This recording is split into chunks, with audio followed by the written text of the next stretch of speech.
start with Murray Cooper, and he's talking about the tsunami in Japan, and this is just amazing. So, thank you, everybody. I had when I was invited to join this event, I thought, well, one really interesting and challenging project was the disaster that hit Japan on March the 11th, 2011, when the tsunami hit Japan and wiped out the Fukushima power station. At that particular time, I was working for a company that had purchased millions of dollars of fiber optic cable, subsea cable, that was to be shipped out of Hitachi port and shipped to Dubai in the Middle East. And this image is what the cable looks like when it's being spooled onto a cable lay vessel.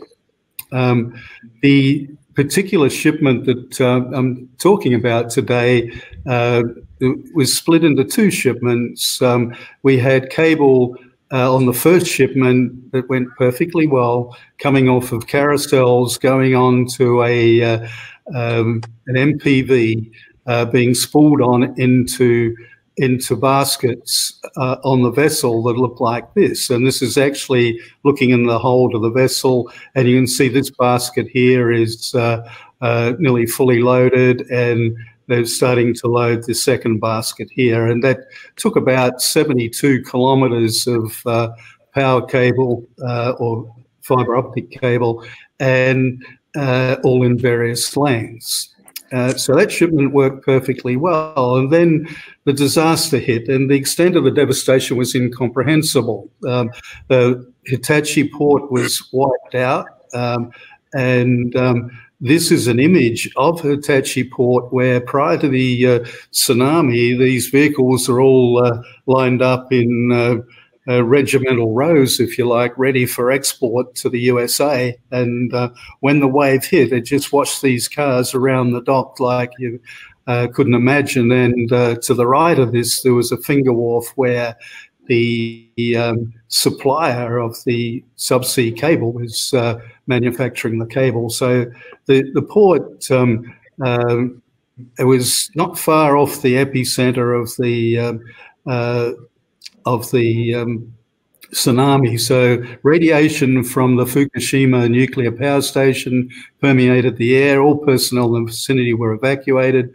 Debris was everywhere along the shoreline and in the ocean. The Port Authority closed Hitachi port.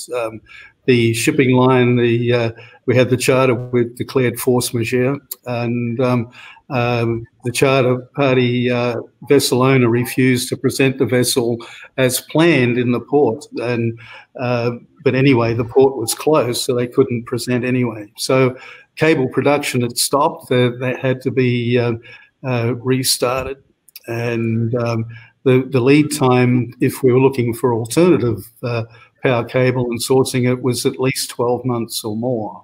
So, looking for an alternative source wasn't the option. Once I suggested earlier on, the port was closed, so we were in serious trouble. And then the inevitable call from the project director came, come on, let's get this done. How are you going to do it, Murray? This is your problem, etc. So I've got an acronym, CHAOS. There's 5 steps. The communication is the first thing when things go wrong, and we've got to have really superb communication. We've got to think about compliance and all the certificates being in place, redo the hazard and identify any issues, and there were plenty. Look at the action items and do a risk assessment of the options and the opportunities, and then look at all the support services provided by the supplier and the stakeholders involved, and make sure that they're all in alignment. And we had to restore alignment. That was my role, and make sure that we had everything aligned to move forward.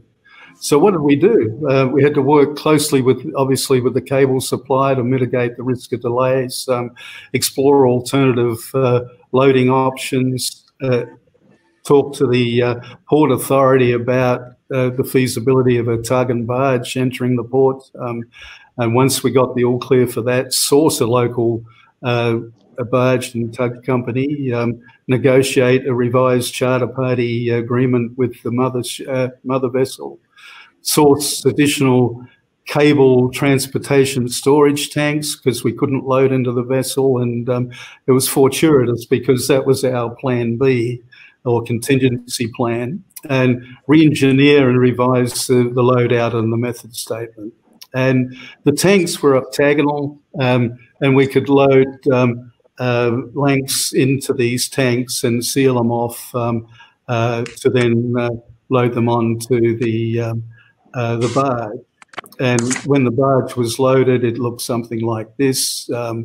And the barge was then lashed and ready for transport from Hitachi Port to Osaka, where it was all then transshipped onto the vessel, and everything went to plan from there. But the lessons learned out of this were, it's important to get to the site of the action and pay attention to detail.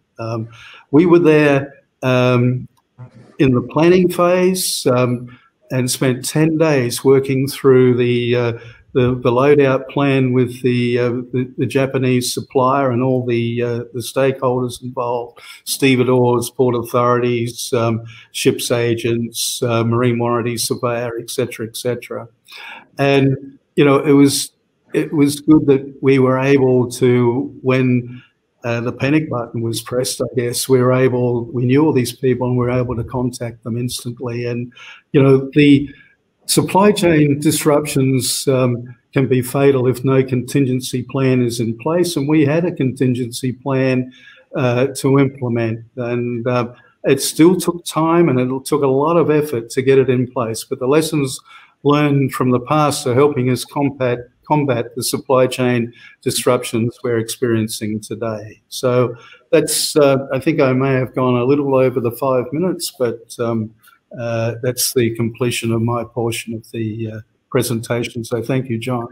No, it's okay, Murray. Yeah, thanks so much. It's absolutely amazing. A question that I have is, things were chaotic, of course, but were there any problems in communicating between Japanese and then you? We had people on our team that spoke perfect Japanese, and the issue was that we just had to locate people and see who wasn't injured, who was available to work. First of all, we had to verify what team was left in place, because there were certainly people that were injured or had lost families and weren't available. So it was chaotic for a number of days, but we were able to restore and relocate people into nearby, Narita and Tokyo and south of Tokyo, where communications weren't adversely impacted. So it was a lot done on remote control for sure. Yeah. Yeah, well, that's just terrific, and thanks very much.